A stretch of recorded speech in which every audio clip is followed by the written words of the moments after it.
먼저 저희가 오늘은 첫 번째 얘기는 세상의 편견, 그 다음에 세상의 고정관념, 이런 부분들에 대해서 맞닥뜨리게 돼요. 싱글들 아마 지금 제이 피터라는 분께서 물음표 2가지를 하셨는데, 뭐, 강의 들으면서 질문들 이런 건 아니고요. 저희가 얘기하는데 같이 대화에 참여해 주시면서 질문도 해주시고 대답도 서로 이야기 나누면 좋을 것 같아서 궁금하신 사항 있으면 얘기해 주시면 좋을 것 같고요. 먼저는 그러니까 싱글들한테서 가지고 있는 고정관념 중에서 이런 얘기가 있어요. 저도 싱글인데요. 저도 그런 얘기 되게 많이 들어요. 되게 많이 든다고 보면 그렇게 생각하고 있는 사람들을 많이 보는 것 같아요. 결혼 안 한 사람은 이기적이다.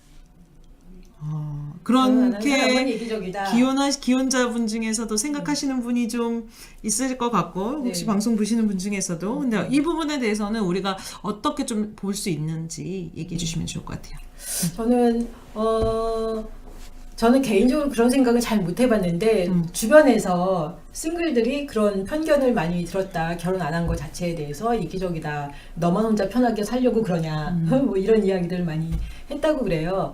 그래서 그게 어떻게 보면 결혼해서 한 가족을 책임지고 헌신하는 삶, 그거를 싱글들이 하지 않기 때문에 그거에 대해서 이제 뭐 이기적이다라는 표현을 쓰는 것 같은데, 사실 보면 사람들이 함께 살고 서로 헌신하는 부분에 있어서 꼭 결혼을 통해서만 헌신을 하는 거는 아닙니다.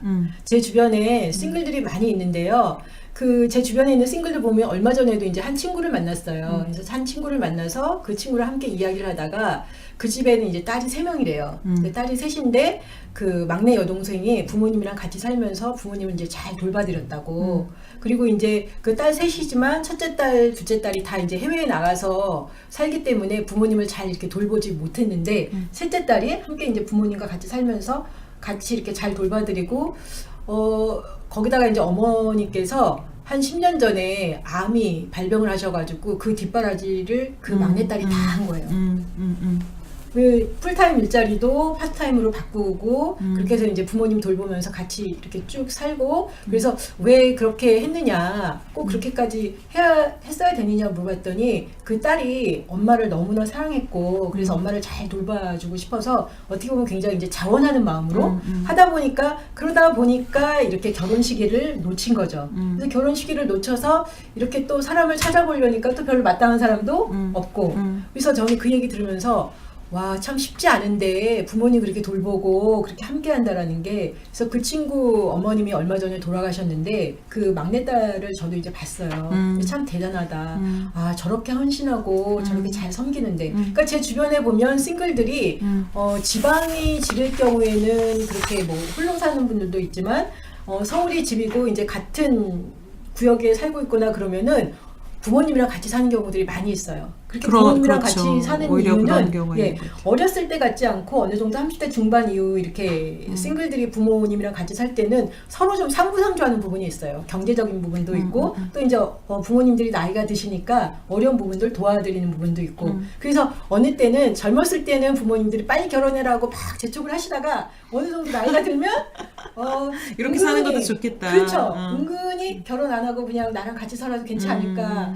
부모님 마음에 그런 이제 양가적인 입장이 있는 거예요. 그렇죠. 네. 근데 그거는 이제 보면 오히려 부모님 입장에서는 이렇게 결혼한 부부가 이제 아들이든 딸이든 아들 같은 경우에 부부가 있으면 이제 같이 분가해서 사시려고 하시지. 그렇죠. 요즘은 같이 이렇게 하시는 거 좀 부담스러워 그렇죠. 하시잖아요. 그렇죠.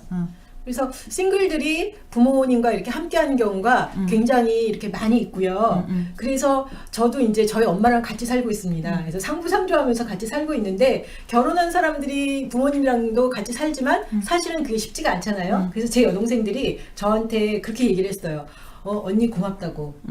함께 살아줘서. 근데 뭐 저도 엄마한테 고맙고 저희 엄마도 저한테 그렇죠. 어머니도 서로, 이제 도움이 되시는 그렇죠. 거죠. 서로 상부상조하고 사는 거죠. 예. 그래서 저는 이기적이다라고 얘기했을 때 어떤 하나의 가족만을, 자기 가족을 만들어서 그 가족을 돌보지 않는 거에 대해서 이기적이다라고 이야기하는 것만 생각하지 말고, 싱글들은 어떻게 보면 가족을 넘어서 그 넘어 있는 사람들을 함께 품고 있기 때문에 이기적이다 그게 아니라 내가 어떤 바운드리에서 어떻게 같이 사는가, 그걸 좀 한번 더 좀 봐주시면 좋을 것 같다라는 생각이 듭니다.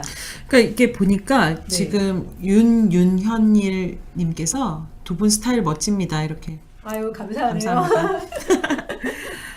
그 이기적이라는 거가 이런 네. 것도 있는 것 같아요. 그러니까 예를 들면 그러면 이렇게 얘기할 수 있잖아요. 싱글들은 이기적이다. 네. 그러면 기혼자들은 이기적이지 않다 이렇게 얘기가 될 수 있는데 네. 기혼자들이 이기적이지 않다고 했을 때 가끔 그런 경우 없으세요? 그러니까 나만을 생각할 수는 없죠. 네. 그 결혼하신 분들이 왜냐하면 네. 부양 가족도 있고 또 뭐 남편 뭐 아내 자녀들 다 있으니까요. 네. 그렇긴 한데 조금 더 눈을 크게 보면 네. 가족 이기주의는 되게 있는 것 같아요. 되게 그것이 심하죠. 되게 심하죠. 네, 왜냐하면 싱글들 입장에서 봤을 때는 그런 거 어떤 있어요. 가족들은 자기 가족 말고는 눈에 보이지가 않아요. 맞아요. 그게 참 이렇게 굉장히 아쉽고 좀 서운하기도 하고 좀 그런 부분이 있습니다. 그런 거 있죠. 그러니까 네. 이게 보니까 이제 단순히 싱글들은 이기적이다 이런 패러다임은 그러니까 편견일 수 있다는 생각이 들고, 그러니까 그렇죠. 한 싱글이든 혹은 기혼자든, 그러니까 어떤 사람의 댐댐이 속에서 이타적인 것들을 더불어 살아가는 것들을 같이 가는 거지. 네. 이게 한 시선으로만 보는 것에 대해서는 네. 좀 문제가 있지 않나. 그래서 싱글로 사는 분들이 뭐 이기적이다라는 이야기를 들었을 때 너무 이렇게 상처받지 말았으면 좋겠어요. 다 자기 입장에서 생각을 하는 거기 때문에 사람은 또 다 이기적이지 않나요? 다 그렇죠. 다 기본적으로 그렇죠. 다 자기 적당히 입장에서 잘 생각을 적당히 하니까.